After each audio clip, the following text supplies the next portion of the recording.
भोजपुरी की सबसे बड़ी अदाकारा कहे जाने वाली शिल्पी राघवानी के बारे में आज हम बात करेंगे। शिल्पी राघवानी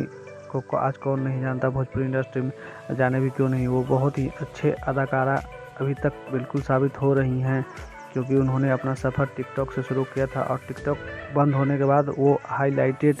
हुई हैं इंस्टाग्राम के ज़रिए। और इंस्टाग्राम पे काफ़ी उनका रील्स वायरल हुआ था और वायरल होने के बाद उनको मिलियंस में फॉलोअर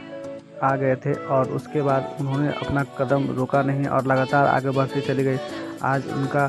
ये है कि मतलब वो भोजपुरी के बड़े बड़े सुपरस्टारों के साथ काम करने का ऑफ़र मिलता है और काम करती भी हैं, जैसे पवन सिंह और पवन सिंह के साथ खेसारी लाल यादव जी के साथ भी उन्होंने काम किया है, अंकुश राजा के साथ केस पांडे